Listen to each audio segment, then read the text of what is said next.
No. Desolated towns, that's some spooky-ish. Seen too many horror movies. No thank you. Speeding through. Find another town. Turning back from the way I went. Why is it deserted? You know what I'm saying?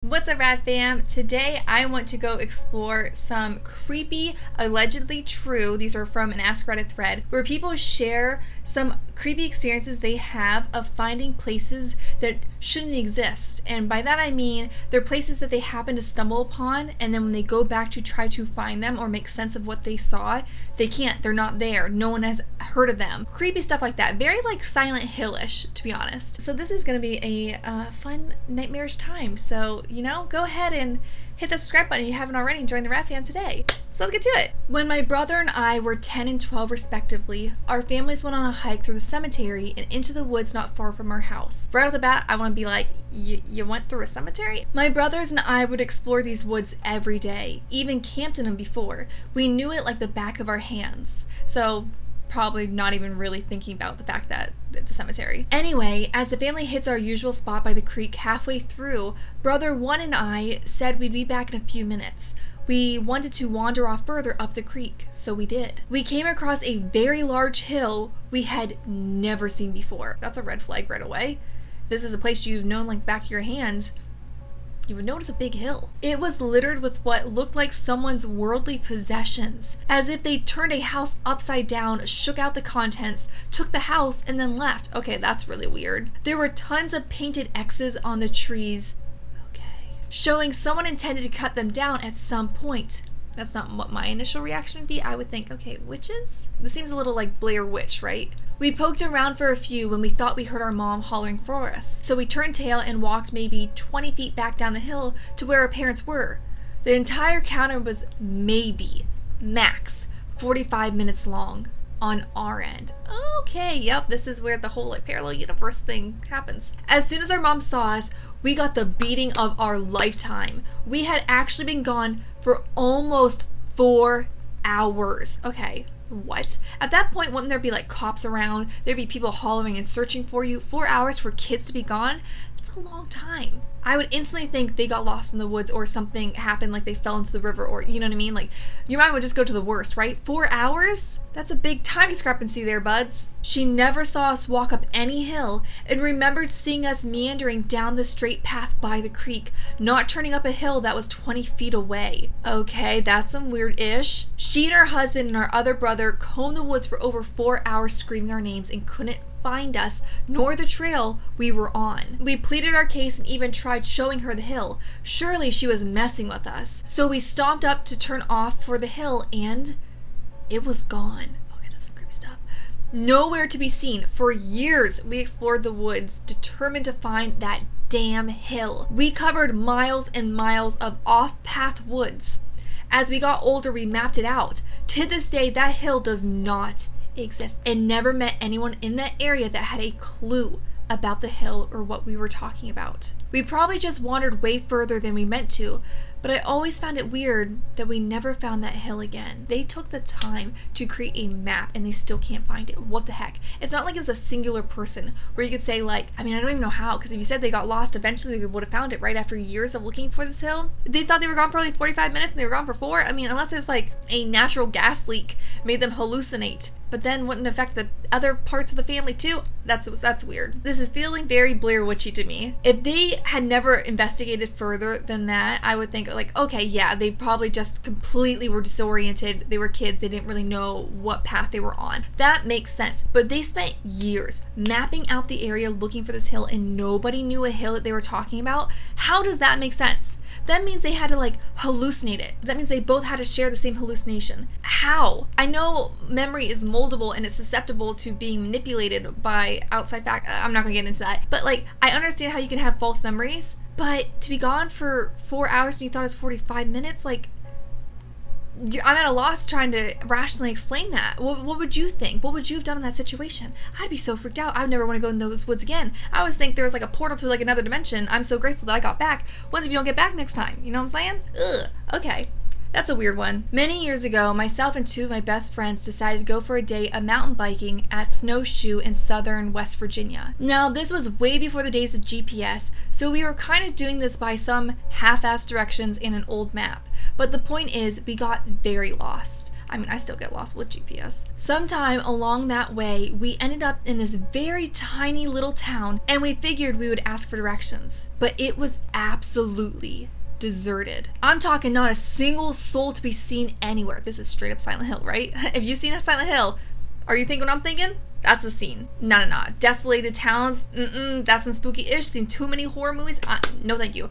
Speeding through, find another town, turning back from the way I went. No. That's why is it deserted? You know what I'm saying? We parked the truck and split up looking for anyone. They must have never seen a horror movie in their gosh darn life. Now, this was around 9 to 10 a.m., so not exactly the butt crack of dawn, mind you. We went into the post office, nobody. We went into the only bar in town, which was unlocked, unattended, with music playing, but not a single soul present. Okay, people left like in a hurry, they vanished.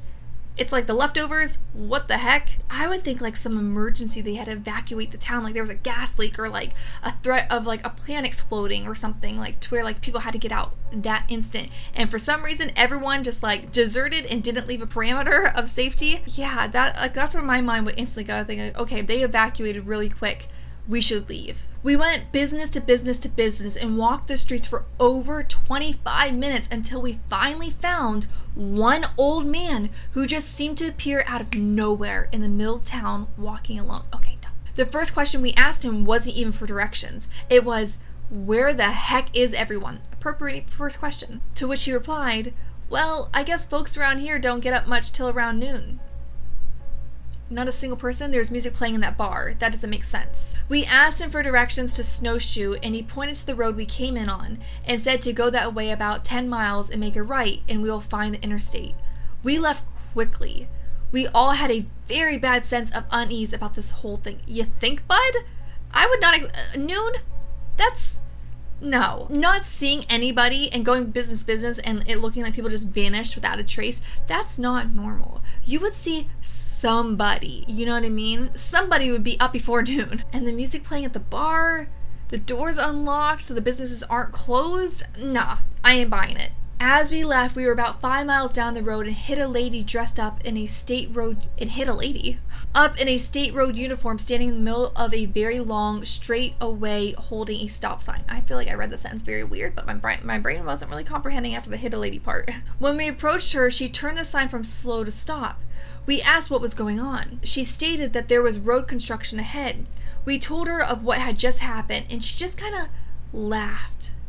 Okay, that's not the response that I would expect. And said those people in that town are kind of strange, but let it slide. So we actually started talking, waiting for a line of traffic to come by from the opposite direction. We actually ended up talking to her for about 45 minutes to an hour. That's a really long time. We kind of got lost in the conversation, to be honest. 45, no other cars came and like honked at you to go? Not one single vehicle ever approached from the other direction or from behind us, so they were all alone. What the heck is wrong with this area of the earth? Eventually she said, well, I guess it's clear now and y'all can go ahead, and slowly turned the sign from stop to slow and motioned for us to go ahead. An hour, people. They talked to her for an hour and nobody showed up.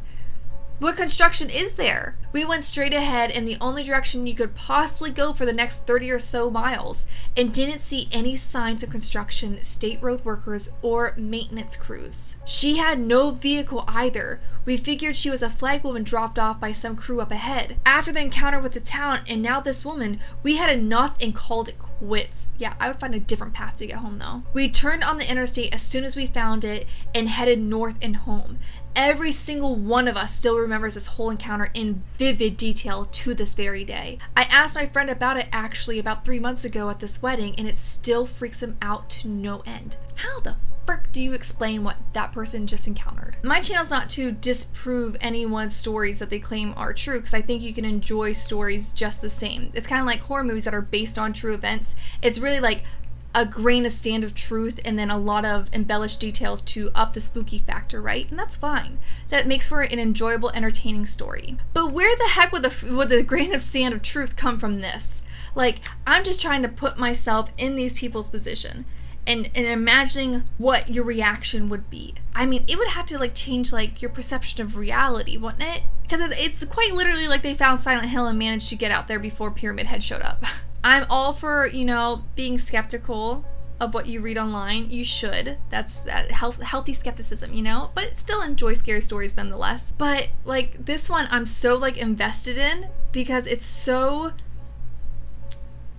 just so different. It's not like we saw a ghost. It's we saw nothing. You know what I mean? I don't know. This one's messing me up is what I'm trying to say. That's freaky. That might be the freakiest story I've read in a while because it sounds so normal and abnormal at the same time. You feeling me? By my hometown, there was a hiking trail that people went to very infrequently.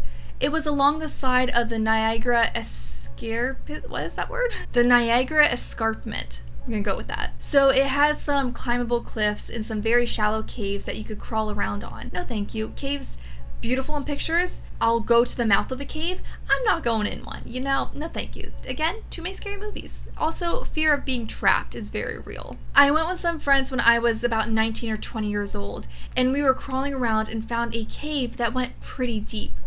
Literally like my worst nightmare. We had never been in there before, had never even seen it before. So we pushed forward naturally, because what do you do when you see a place you've been lots of times and find a cave you've never seen before? You go into it. That's a smart decision. And decided to check it out even though we had no flashlights. And this was when cell phones didn't really have a flashlight function, so unprepared. I imagine your parents would be pretty upset if they heard the story. We stepped into the cave and it was easily 20 to 30 degrees cooler than outside. Upon looking around with which light we had, we noticed it was really clean inside the cave and it didn't have beer cans littered everywhere like all the other small caves did. While in there, we got a really eerie feeling about being in there shortly. Hearing weird and strange things. Feeling like we were being touched, poked, and pulled, and not having any way to figure out who was doing it because it was so dark. What the heck? Why would you be in here a second longer? Just backtrack, get out of there. We were just using lighters to see what was around us. Okay, so basically not seeing more than like a foot radius around each person with a lighter. We were convinced one of us were messing with all the others. Although anytime we sparked up a lighter, we were all decently far apart from each other. I would literally be like hanging onto each other's pockets. I'd be holding hands. Ain't no way I'm not being like touching like another person in a place where I can't see. We decided to hightail it out of there after only a few minutes, convinced to come back with flashlights. We came out to see that it was now dusk outside. When we had entered, it was about midday. Somehow we lost roughly 3 hours inside of this one little cave. We went back with flashlights the next week, but have never been able to find that cave ever again. All three of these stories are leaving me very unsettled, very freaked out. I have certainly got my fill for Silent Hill nostalgia, okay? I got what I was looking for, a little more so, I guess, than I was expecting, because the second story is not sitting well with me. And then this one really cementing my fear of dark, damp, cramped places. Thank you so much for watching today's video. I hope you liked it, and if you did, please give this video a big thumbs up so I know you liked it and want to see more terrifying stories like this in the future. And up on the screen right now, if you haven't yet seen it, is my previous video where we go into terrifyingly creepy graveyard shift stories. And ooh, it's some nightmare fuel, so definitely check it out if you haven't already. And until next time, keep it the redness, and I hope to see you real soon. Bye! What do you think was in that cave, though? Do you think it was an animal or one of the friends actually playing a prank, or was it in their minds? Or, you know, maybe something a little paranormal?